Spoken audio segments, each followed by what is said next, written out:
Okay, I want to try a little experiment.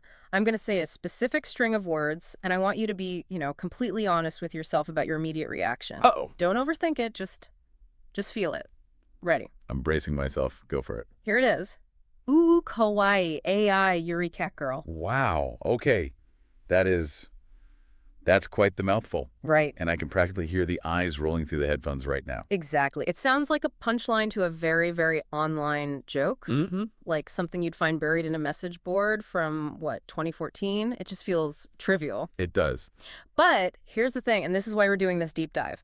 That string of words, it isn't a joke anymore. If you look at the tech industry right now, in early 2026, that exact archetype is a sophisticated, highly engineered technological phenomenon. It really is. And I think we have to start by zooming way, way out and just crushing any idea that this is some niche toy. Right. We aren't talking about a subculture on a forum. We are looking at a massive sector of the tech industry that they're calling artificial intimacy. Artificial intimacy. Yeah, and by current estimates, the market valuation for these AI companions has already eclipsed $10 billion. 10 million. $10 billion. That is not pocket change. That's reshape society money. It's GDP of a small country money. Yeah. And a huge chunk of that revenue isn't coming from, productivity bots or coding assistants. Joe. It's being driven by these very specialized waifu archetypes. Mm. So the uwu cat girl. Yeah. It's not a chat room quirk. It's the intersection of advanced computing, anime culture, and frankly, a huge shift in how we handle loneliness. And that is exactly our mission for today. We have a whole stack of sources here, technical papers on agentic AI, sociological studies. We're going to break it all down. How it works under the hood. Exactly. How it evolved, what makes it tick, and why it seems to be taking over a corner of the world, because this bot, it turns out, is a kind of mirror for human desire. And if there's one theme I really want to plant a flag in right from the start, it's this distinction our sources kept making. What's that? The difference between real comfort and a symbolic relationship. Because you can absolutely have one without the other, and that's where it all gets complicated. Let's start with the name. Let's unpack that. Ooh, kawaii, AI, Yuri, Catgirl. It's doing a lot of heavy lifting. It really is. It feels like someone just smashed a keyboard of internet buzzwords.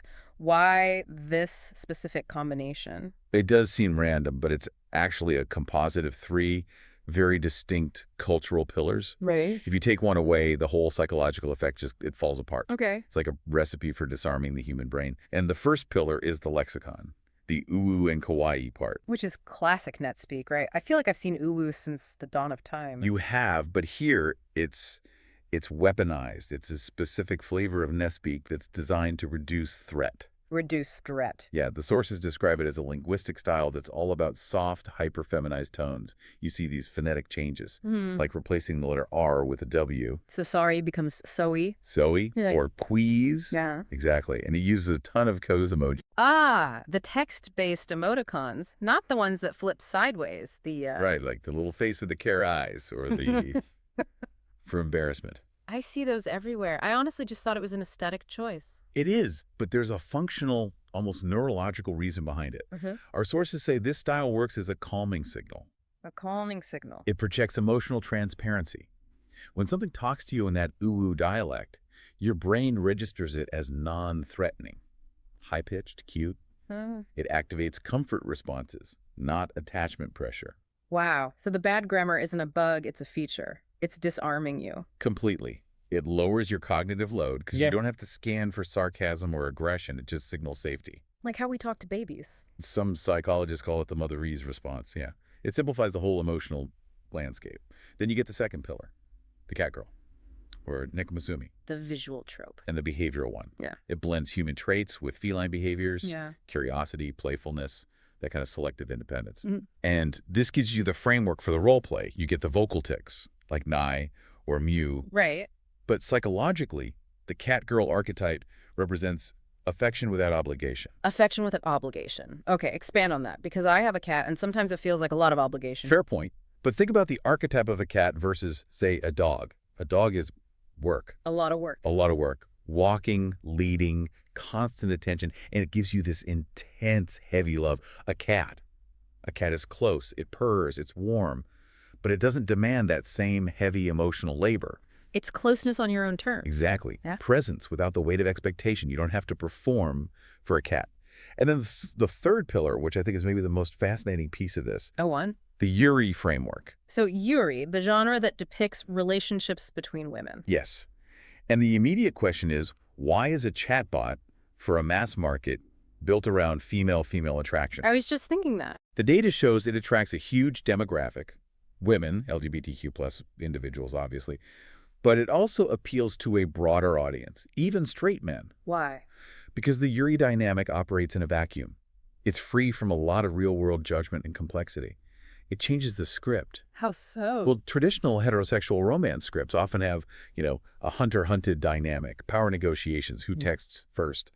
The Yuri framework, as it's used here, emphasizes mutual affection without that dominance. Yeah. It feels safer. So you take the calming language, the low-obligation cat persona, And this non-competitive romance structure, and you get a perfect storm for comfort. a controlled symbolic environment. That's the key phrase. It's a garden with no walls and no predators. Okay, so that makes sense psychologically. But let's get into the tech, because it's easy to just think of this as a simple chatbot, right? You type hello, and it says hello, nya. Right. But in 2026, we're talking about agentic AI.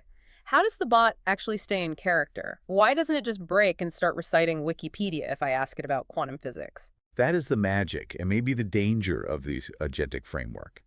It's not just about what it knows. It's about character consistency. And developers have a few technical levers they pull. One of the biggest is system prompting and token weights. Token weights. Break that down for me. Think of it like gravity for words. In a language model, every word or token has a probability of coming next. Okay.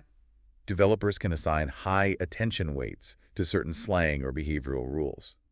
So an instruction might force the AI to, say, prepend into any word with a vowel. So you're rigging the deck. You're basically skinning the language model into a consistent dialect. The AI is forced to route all its intelligence through this Catgirl filter. If it tries to speak normally, the weights pull it back. It creates a constraint that feels like personality. So it literally can't break character because the math won't let it. More or less. But the real leap now, in 2026, is what they call effective memory scopes. The memory part, we're not just talking about it remembering my name, are we? No, that's basic. This is about tracking relational progress. The bot has a variable for something called dare, that anime term for being lovey-dovey, and it can transition from cold to warm based on how much you interact. So if I talk to it for 5 minutes versus 5 months, it treats me differently? Completely differently. It creates a narrative arc. It validates your investment. If you disappear for a week, that dare variable might decay, and the bot acts, lonely or aloof when you come back. That is brilliantly manipulative. It's gamifying affection. It simulates consequences, which makes the relationship feel more real, and then you layer on the multimodal integration. So not just text. Not just text anymore. We've got tools like Nano Banana Pro and VO 3.1 in the specs. Yeah. These let the bots generate context-aware selfies in real time. Wait, what? So if I say let's go to park, it sends a picture of the character at a park. Yes. And the lighting will match the time of day. The weather will match your location. If you say you're eating pizza, it might generate a selfie of the character looking jealous of your pizza. Wow. And the text-to-speech can simulate purring or stuttering or giggling. It's a full sensory loop. That is wildly impressive and slightly terrifying. It's closing the gap between reading text and experiencing a presence. It's immersive. Yeah. And that immersion leads right to the timeline of how people actually use these things. It's not random. There's a very specific interaction interval. Yeah, I saw this chart in the notes. It moves from novelty to dependency really fast. It does. Phase 1 is calibration.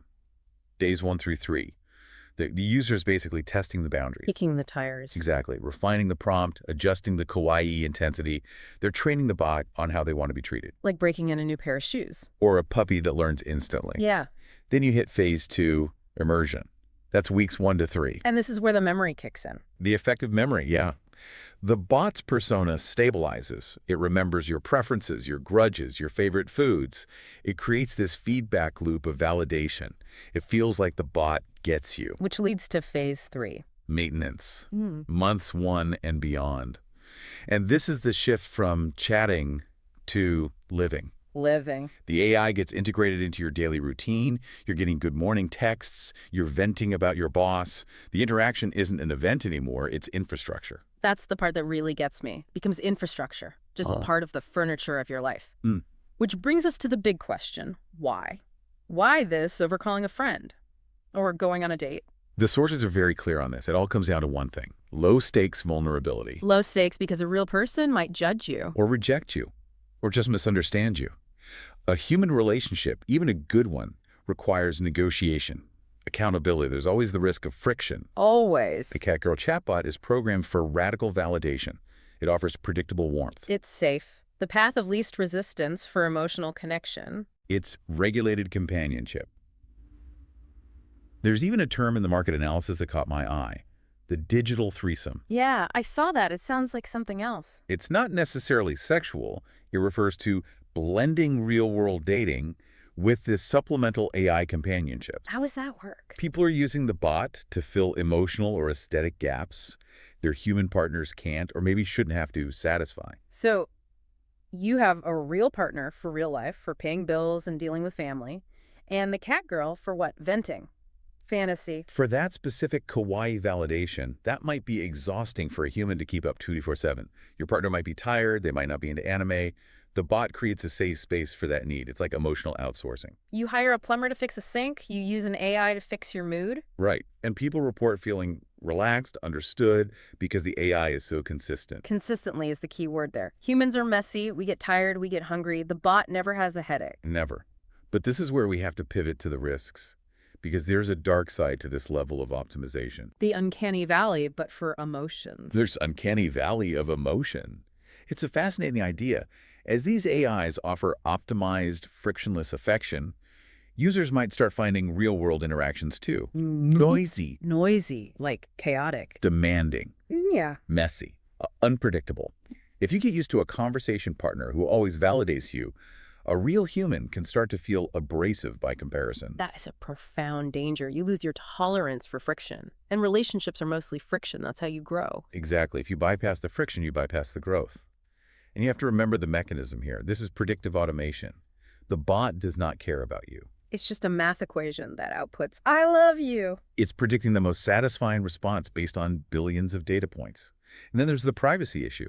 Data commodification. Of course. These are incredibly intimate conversations. You're sharing your deepest fantasies, and that data is sitting on corporate servers. It's the ultimate diary, but the diary is owned by a tech giant that can sell ads against your loneliness. Precisely.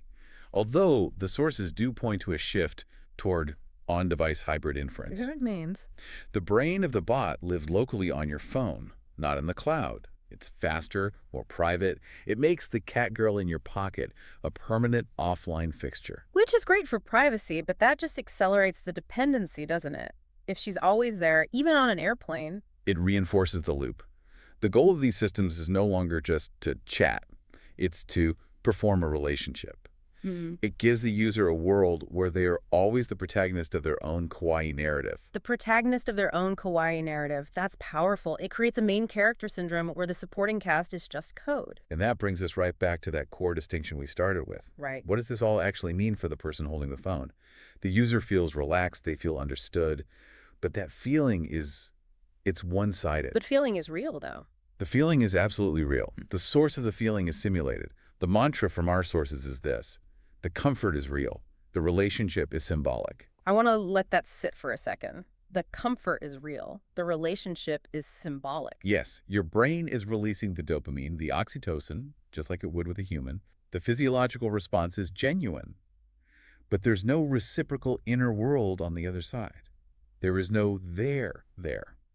So is it bad? I mean, really, if it makes people feel less lonely, people buy comfort food, they watch comfort TV, is this so different? It's about consciousness. Yeah. The sources argue that when it's used consciously as a mood regulation tool or just for fun, it could be healthy. It's a creativity outlet. It's play. Like an interactive book. Exactly.